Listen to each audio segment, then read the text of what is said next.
Good afternoon. It's good to be here. I'm with Karen and Jeff. Jeff Hello. Marple. Welcome, Jeff. Jeff Hey Marple guys. is the Director of Innovation with Liberty Mutual and a collaborator and good friend and reader of Start Within. Happy to have him here today to talk about some of the topics and issues that people face when driving ideas within big companies. It's great to be here, Douglas. Thanks so much for inviting me. Absolutely. And as you all know, we host these every week, and in a pursuit of connecting with readers and doers across the globe. And just really excited to have Jeff here with us today.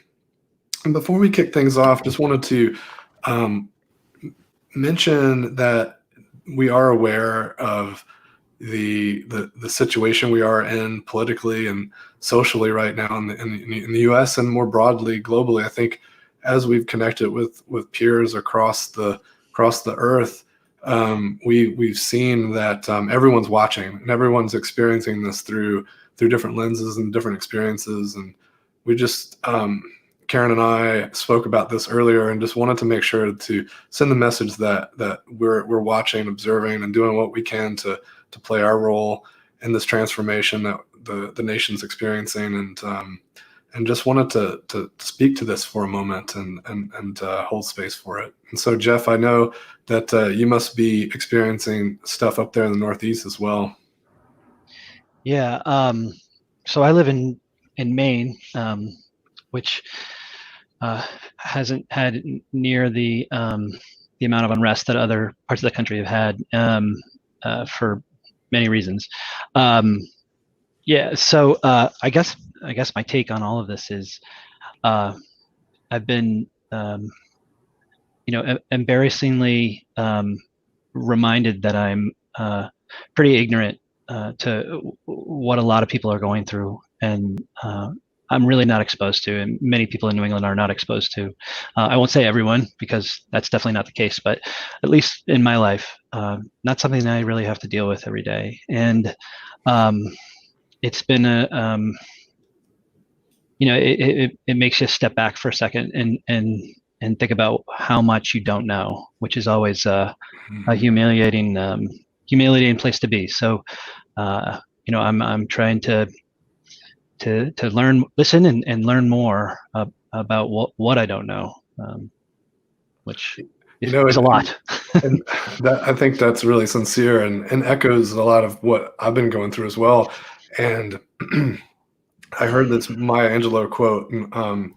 I don't know when I first ran into it, but I've definitely been reminded of it lately. And it goes along the lines of, do the best you can until you know better. Then when you know better, do better. And I think that's the mode we all need to be in right now. And I've just been showered with amazing resources, and I'm just so thankful of my friends who are have gone before me and done more research. And there's an amazing reading list that's been circulating around with white fragility at the top of that list, and then blog posts that are like explaining why there's elements of white fragility that are racist. And there's an amazing book called How to Be an Anti-Racist that I've already started kind of poking through a bit, and there's some phenomenal stuff in there that I know is going to change my behavior going forward, and it makes me realize how even though I considered myself an ally, there are moments where I could definitely do better. And so I'm really excited to seize this opportunity and do those things. So we'll share those resources in the notes for people who watch and connect in later. I just added in the comments also a unconscious bias course that LinkedIn has. I believe it's free, even if you don't have a premium account. It's a worthy course to take. And there's a lot more in diversity and inclusion within the catalog. Awesome. Thanks. I'm looking forward to that.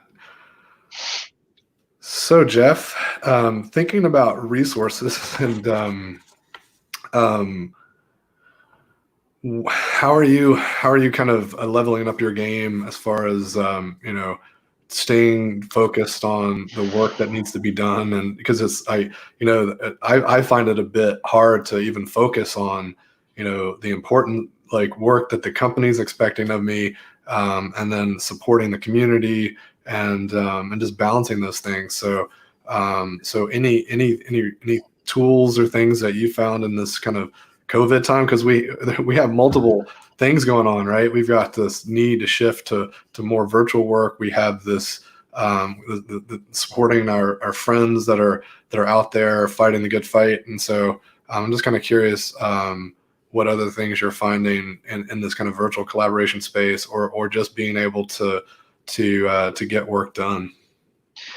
Yeah, boy, there's a lot to unpack there. Yeah, there's been quite a lot of distraction, and if you have like a touch of ADHD, like maybe I do, that can be challenging. And then if you're an extrovert and love to talk to people, also can be challenging. A lot of times I would go to coffee shops just to work in a louder environment, and that's obviously not happening. So yeah, I definitely dipped a little bit in productivity, and it was incredibly hard to focus. I'm starting to find my groove. I actually paid a little bit of attention to Chris Hadfield, the Canadian astronaut who did a lot of. He published some work on how to sort of be productive when you're pretty alone, which is what he was for quite a bit of time in the ISS. And so I've really been working on trying to develop a routine that's been helpful.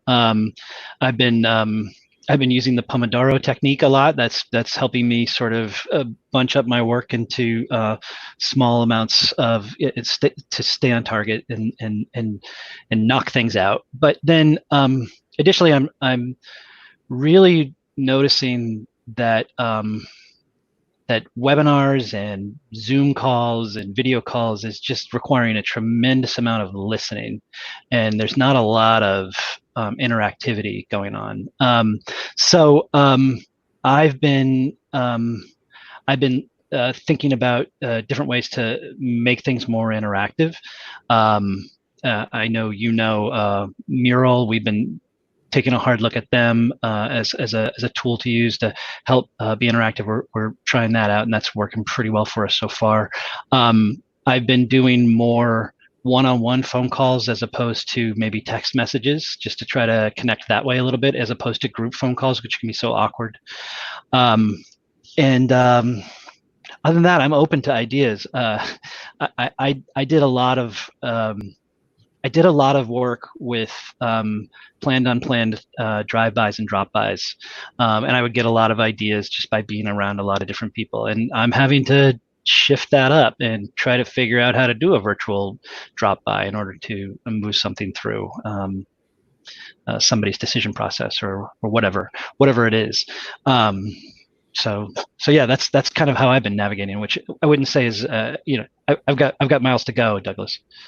Man, that serendipity is tough. And when we think about translating online experiences, or let's say in-person experiences, into virtual environments, it's the hallway time or the digital or the whisper. It's so hard to replicate. And these drive-bys you talk about is the in-office equivalent of those conference or big event type of moments that are really hard to translate.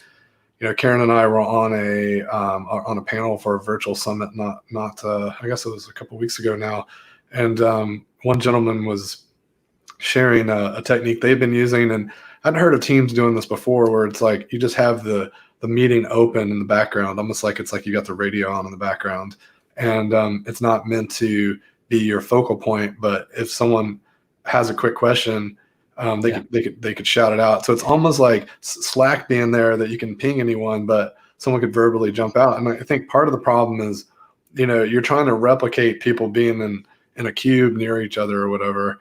But like the technology is like being in a cube next to each other is not the same as having 4 microphones all feeding in and picking up background noises and all this stuff, right? Yeah. My daughter does that. Her and her friends will FaceTime, but they're really sort of not talking to each other, but they're like coloring while they're FaceTiming. And all of a sudden they'll start talking to each other, and then it'll stop and it'll be silent for 10 minutes, and then they'll start again. So that's compelling. I've heard of other teams using Red Dead Redemption as a meeting place, and they'll hang around the campfire as a way to do that. Yeah, the serendipity and the missing piece of an idea. Stephen Johnson wrote a book called "Where Do Good Ideas Come From," and he talks about his work at Bell Labs, like literally trying to figure out where a lot of the good ideas occurred, and most of them occurred in the cafeteria when you had engineers trading ideas. So, diversity of thought and experience bringing the missing piece to an idea that they couldn't crack. That reminds me of one of my favorite innovation stories. 3M came up with this ingenious idea. Mm-hmm. And what it was to install whiteboards outside the bathrooms. Because the bathrooms, coming and going from the bathrooms, is where scientists that were working in different labs would encounter each other. So the cafeteria is no different. Yeah. And, but if you bump into each other and start that conversation, are you having a place to record it and to go deeper? Because if you're working on something, even if you're not making traction on it, it could open up huge possibilities for someone else that's doing something a little different. And I know, Karen, you were trying to jump in there. Well, I was just going to share that one tip that I've been trying is, there's inertia and energy around ideas that you get when you're in person, right? Like you're in the room and you're leaning in, and then you're going to go out and do. And so getting that from a call or a Zoom call or, audio call, you get those moments where you can pick up on excitement.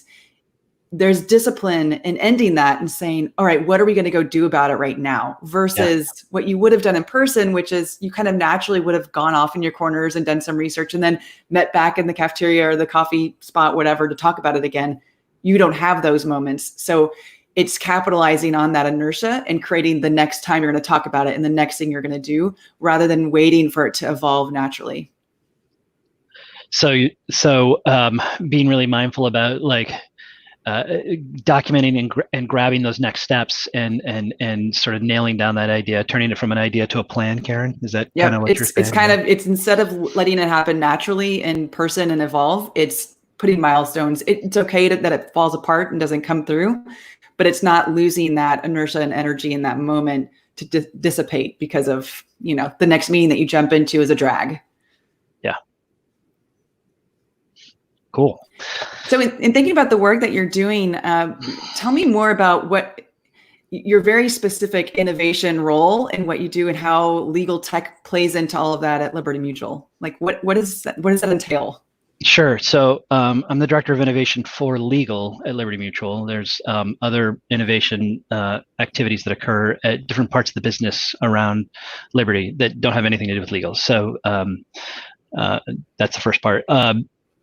P&C insurers have a pretty significant legal spend compared to other industries. So technology verticals tend to run about the highest besides P&C, and they run at about half a percentage point of their revenue. So if you look at any large tech company, they'll spend about half a percentage of their revenue on legal spend. P&C insurers run at about 4%. So it's a different, but the reason for that is because it's kind of our cost of goods sold. So we sell two things. We sell indemnification. Somebody you hit somebody's car, we're going to indemnify you and them and fix their car. And if they sue you, we're going to send a lawyer to defend you. So those are the two things we sell. So it's kind of part of our business. So that means we have an inordinately large legal department compared to other types of businesses, which means that they have the luxury of having someone that looks at innovation for legal. So that's why there's an opportunity for me.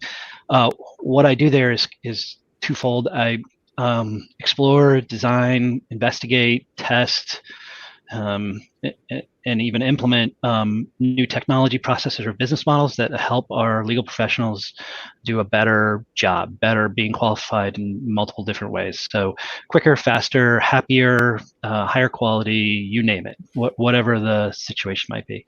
But I also have a responsibility to advance a culture of innovation within Liberty.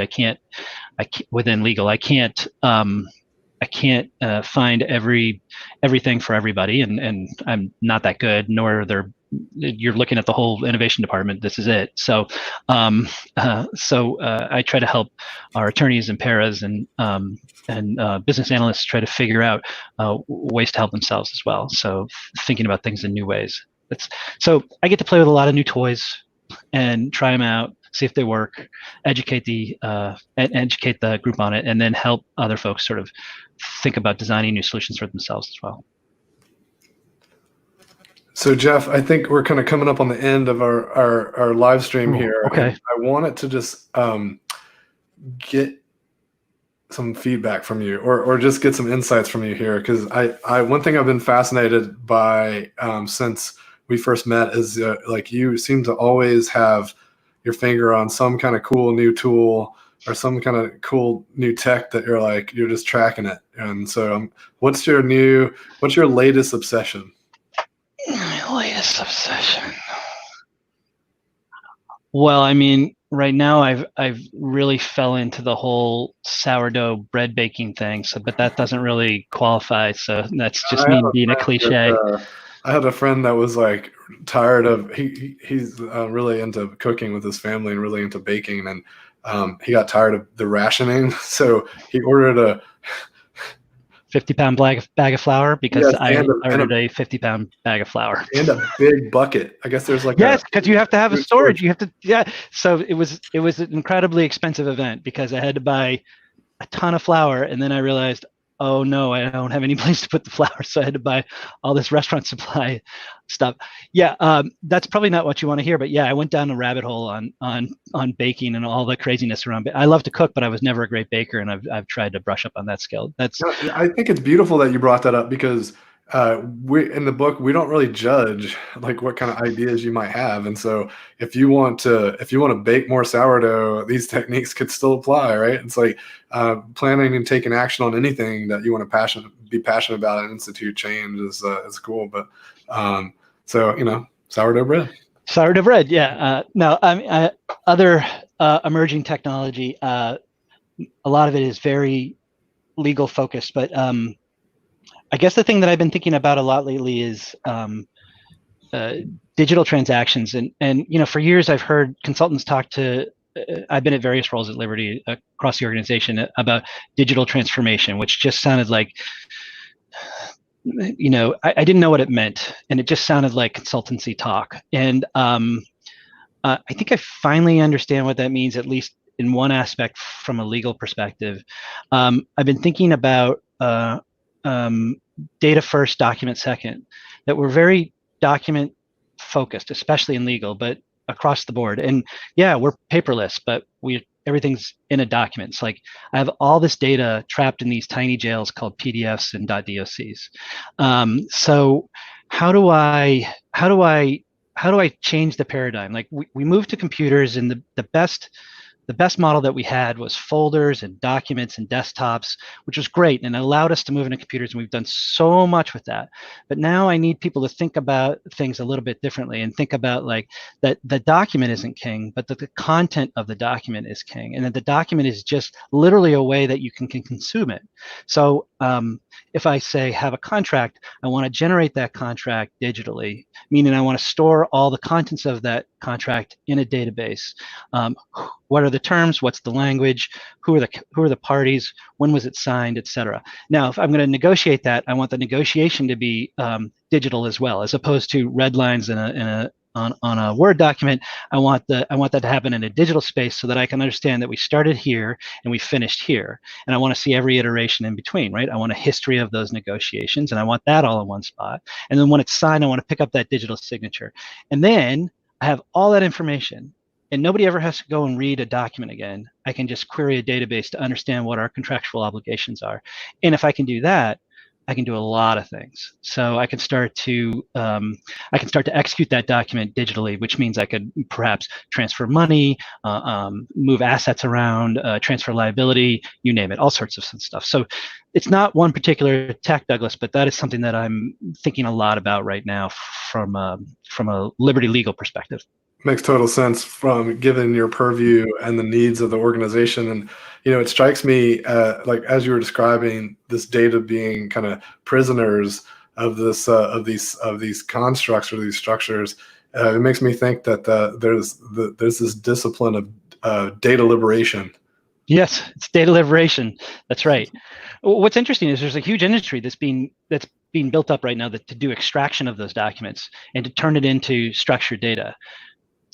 that's great, and there's a runway there, but there's an end to that runway, because if you're able to create digitally and never have to go to analog, you don't need those tools anymore. Mhm. So I'm interested to see how that plays out over the next like 3 to 5 years. Yeah, for sure. Excellent. Well, Jeff, it's been a pleasure speaking with you today. Thanks for joining us. My pleasure, guys. It was really nice to talk to both of you. Yep. So again, this is Karen Holst and Douglas Ferguson. We're authors of Start Within. If you're interested in checking the book out, you can find it on Amazon. We also do this weekly on Fridays, where we talk to people that are trying to launch ideas within their organizations. So you're in a big corporation, you're within a nonprofit, government agency. We talk to people like you. And if you have something you're feeling stuck and want to be a person that we talk to, reach out to Douglas or I. Thank you again for your time, Jeff. Thank you. Thank you so much, guys. Have a great weekend. Bye-bye.